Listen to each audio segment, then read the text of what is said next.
नमस्कार। प्रादेशिक समाचार के साथ मैं कामिनी। पहले मुख्य समाचार।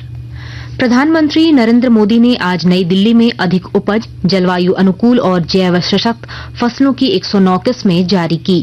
राष्ट्रीय अनुसूचित जनजाति आयोग की टीम का कल पाकुड़ दौरा। आयोग की सदस्य आशा लकड़ा ने संताल परगना में घुसपैठ मामले पर जताई चिंता। राज्य में कई स्थानों पर तिरंगा यात्रा का आयोजन। रक्षा राज्य मंत्री संजय सेठ रांची में आयोजित तिरंगा पदयात्रा में हुए शामिल। लोगों से अभियान का हिस्सा बनने की अपील की। नक्सलियों के खिलाफ चलाए जा रहे राज्यव्यापी अभियान में पुलिस को एक और सफलता। रांची के बुढ़मू थाना क्षेत्र से टीएसपीसी कमांडर दिवाकर गंजू दस्ते के 3 सदस्य गिरफ्तार। और पेरिस ओलंपिक खेल समारोह का आज होगा भव्य समापन। मन्नू भाकर और पीआर श्रीजेश होंगे भारतीय दल के ध्वजवाहक। और अब समाचार विस्तार से। प्रधानमंत्री नरेंद्र मोदी ने आज नई दिल्ली के भारतीय कृषि अनुसंधान संस्थान में अधिक पैदावार वाली जलवायु अनुकूल और जैव सशक्त फसलों की 109 किस्में जारी की। इन किस्मों में 61 फसलें शामिल हैं, जिनमें 34 खेती की तथा 27 बागवानी की फसलें हैं।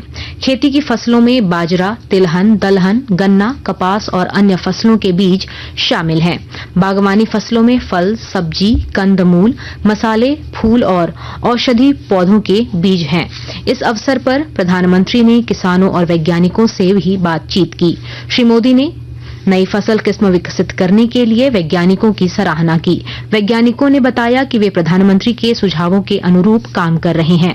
केंद्रीय कृषि और किसान कल्याण मंत्री शिवराज सिंह चौहान ने संवाददाताओं से बातचीत में कहा कि आज किसानों के लिए ऐतिहासिक दिन है, जब 65 फसलों की 109 किस्में जारी की गई है।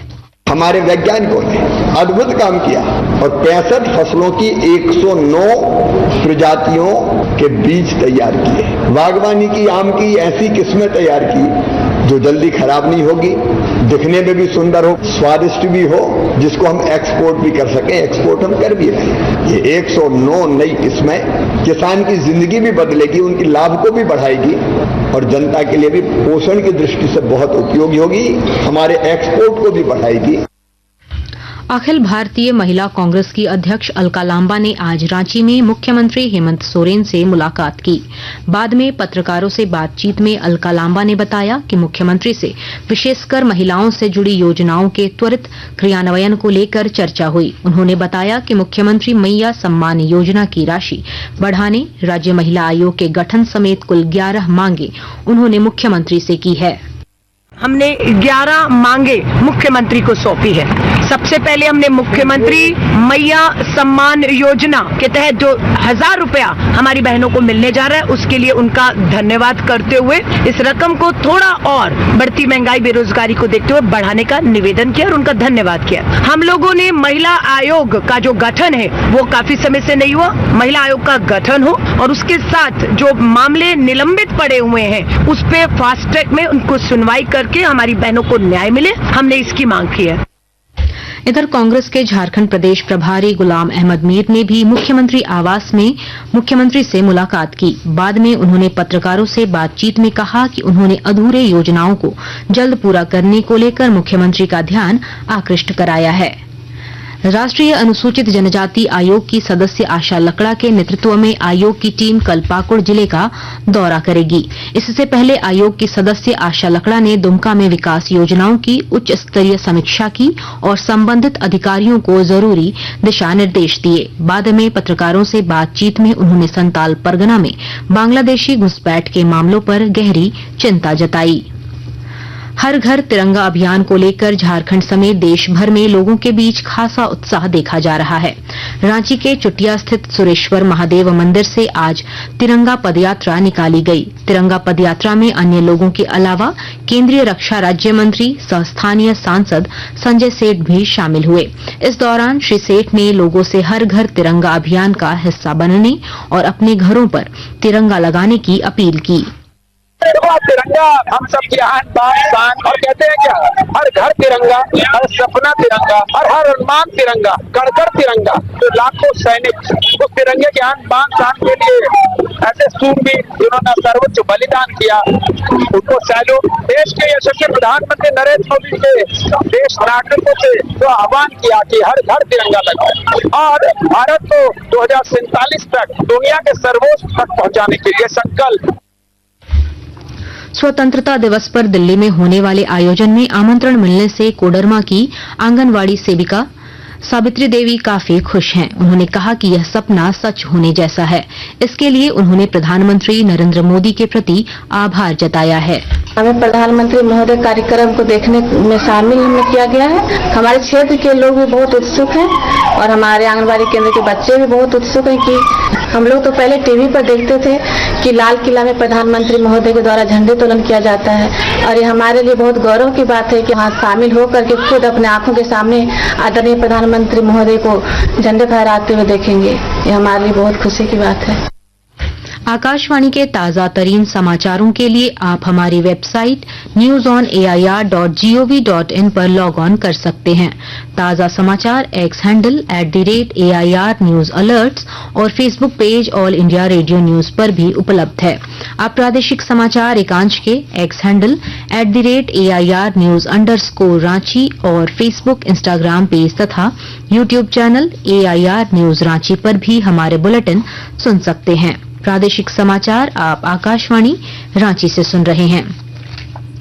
नक्सलियों के खिलाफ चलाए जा रहे राज्यव्यापी अभियान में पुलिस को एक और सफलता मिली है। रांची के बुढ़मू थाना क्षेत्र से पुलिस ने TSPC कमांडर दिवाकर गंझू दस्ते के 3 सदस्यों को गिरफ्तार किया है। जिले के ग्रामीण पुलिस अधीक्षक सुमित अग्रवाल ने बताया कि नक्सलियों के खिलाफ चलाए जा रहे अभियान में पुलिस ने छापर इलाके से इन नक्सलियों को गिरफ्तार किया है। राज्य सरकार ने राष्ट्रीय यक्ष्मा उन्मूलन कार्यक्रम में बेहतर योगदान के लिए पिछले दिनों गोड्डा स्थित राजमहल कोल परियोजना के अधिकारियों को सम्मानित किया। और जानकारी दे रहे हैं हमारे संवाददाता। गोड्डा जिले के ईस्टर्न कोल फील्ड्स लिमिटेड के राजमहल कोल परियोजना के अधिकारियों को राष्ट्रीय यक्ष्मा उन्मूलन कार्यक्रम में श्रेष्ठ योगदान के लिए राज्य सरकार द्वारा सम्मानित किया गया है। कोल परियोजना के कार्मिक प्रबंधक प्रणव कुमार एवं उप प्रबंधक शादाब अंजुम को स्वास्थ्य मंत्री बन्ना गुप्ता ने स्मृति चिन्ह एवं प्रमाण पत्र देकर टीबी बीमारी के विरुद्ध लड़ाई लड़ने के लिए प्रशंसा की।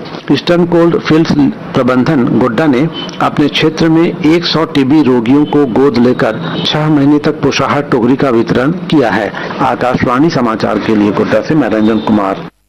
लगभग 3 सप्ताह तक चली रोमांचक खेल स्पर्धाओं के बाद आज रात पेरिस ओलंपिक संपन्न हो रहे हैं। समापन समारोह भारतीय समयानुसार रात 12:30 बजे शुरू होगा। समापन समारोह में मनु भाकर और पिया श्रीजेश भारतीय दल के ध्वजवाहक होंगे। पेश है एक रिपोर्ट। आज भव्य समापन समारोह के साथ ही ओलंपिक खेल पेरिस को धन्यवाद कह अपनी लॉस एंजलिस की यात्रा प्रारंभ करेंगे। 33वें ओलंपिक खेल तो खत्म हो गए, लेकिन इन खेलों के जरिए बनी कितनी ही कहानियां आने वाले समय में दुनिया के कोने कूचे में बिखर जाएंगी। भारत का पेरिस ओलंपिक खेलों का सफर कल खत्म हो गया, जब गोल्फ में महिला वर्ग में अदिति अशोक 29वें और दीक्षा डागर 49वें स्थान पर रहे। महिलाओं की 76 किलो फ्री स्टाइल कुश्ती में रितिका हुड्डा अपना बाउट किर्गिज पहलवान आइपेरी मेडिट से हारकर पदक की कुश्ती से बाहर हो गयी। इन ओलंपिक खेलों में भारत ने 1 रजत और 5 कांस्य समेत कुल 6 पदक जीते हैं और उसका पदक तालिका में स्थान 71वां। राज्य में 13 से 15 अगस्त तक भारी बारिश का अलर्ट जारी किया गया है। मौसम विज्ञान केंद्र रांची के वैज्ञानिकों ने बताया कि इस अवधि में राज्य के उत्तर पश्चिमी भागों में भारी बारिश के आसार हैं। आज और कल कई इलाकों में आंधी और वज्रपात की भी आशंका है। अंत में मुख्य समाचार एक बार फिर। प्रधानमंत्री नरेंद्र मोदी ने आज नई दिल्ली में अधिक उपज, जलवायु अनुकूल और जैव सशक्त फसलों की 109 किस्में जारी की। राष्ट्रीय अनुसूचित जनजाति आयोग की टीम का कल पाकुड़ दौड़ा। आयोग की सदस्य आशा लकड़ा ने संताल परगना में घुसपैठ मामले पर जताई चिंता। राज्य में कई स्थानों पर तिरंगा यात्रा का आयोजन। रक्षा राज्य मंत्री संजय सेठ रांची में आयोजित तिरंगा पद यात्रा में हुए शामिल। लोगों से अभियान का हिस्सा बनने की अपील की। नक्सलियों के खिलाफ चलाए जा रहे राज्यव्यापी अभियान में पुलिस को एक और सफलता। रांची के बुढ़मू थाना क्षेत्र से टीएसपीसी कमांडर दिवाकर गंजू दस्ते के 3 सदस्य गिरफ्तार। और पेरिस ओलंपिक खेल समारोह का आज होगा भव्य समापन। मन्नू भाकर और पिया श्रीजेश होंगे भारतीय दल के ध्वजवाहक। इसके साथ ही आकाशवाणी रांची से प्रादेशिक समाचार का ये बुलेटिन समाप्त हुआ। नमस्कार।